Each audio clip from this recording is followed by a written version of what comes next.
नमस्कार, मैं R K Saxena, mastermind coaching Rewa Madhya Pradesh.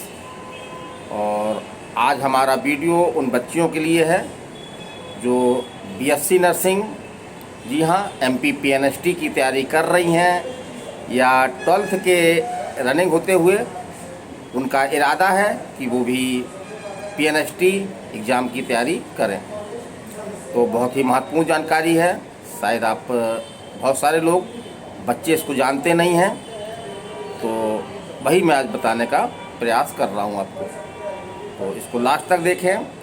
और ऐसी सभी बच्चियां बच्चे जो कंपटीशन की तैयारी कर रहे हैं या नर्सिंग की तैयारी कर रहे हैं, तो यदि वो पहली बार इस यूट्यूब चैनल में हैं तो इस चैनल को सब्सक्राइब कर लें, ताकि जो भी हम अपडेट देते रहें वो आपको प्राप्त होते रहें।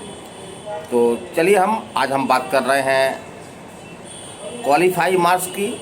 जी हाँ, नर्सिंग में कम से कम किसी वर्ग के, चाहे वो एसटी, एससी, ओबीसी हो या अनारक्षित हो, उसके सिलेक्शन के लिए मिनिमम कितने नंबर जो है वो आवश्यक हैं। तो यहाँ पे हम क्वालिफाई मार्क्स की बात कर रहे हैं, ना कि हम कट ऑफ मार्क्स की बात कर रहे हैं, क्योंकि कट ऑफ मार्क्स जो है वो बदलता रहता है, लेकिन जो क्वालिफाई आपके नंबर हैं, न्यूनतम नंबर हैं, वो बदलते नहीं हैं। तो चलिए उसी के बारे में। तो यदि कोई बच्ची पीएनएसटी का एग्ज़ाम देती है और यदि वो अनारक्षित श्रेणी की है या आपका ईडब्ल्यूएस की है, तो उसके लिए ये आवश्यक है कि पीएनएसटी में जो 150 अंक का आपका पेपर होता है, तो उसमें कम से कम उसके 45% नंबर होने आवश्यक हैं।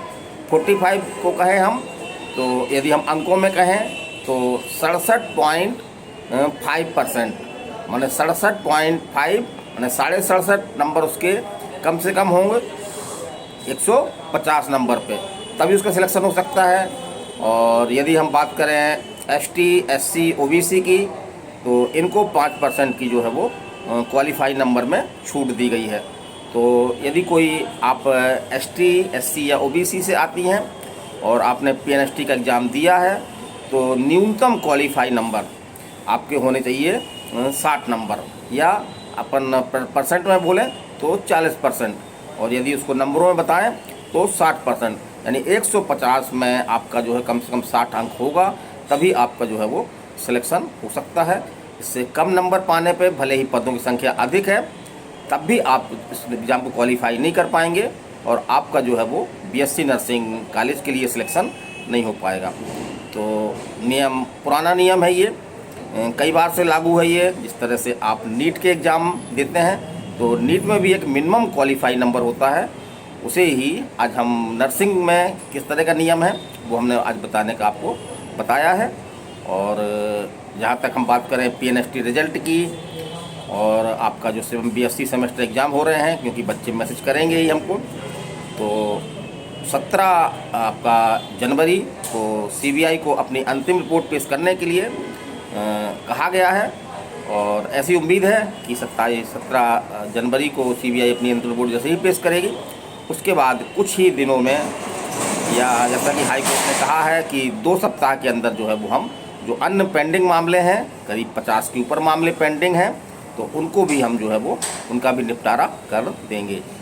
और पीएनएसटी 2024 कब तक आने की संभावना है, कब नोटिफिकेशन आ सकता है, कब एग्ज़ाम हो सकता है, इसके बारे में हमने पहले से ही इसमें वीडियो अपलोड किया है। तो आप हमारे वीडियो बॉक्स में जा कर के और उस वीडियो को आप जो है सर्च करके देख सकते हैं।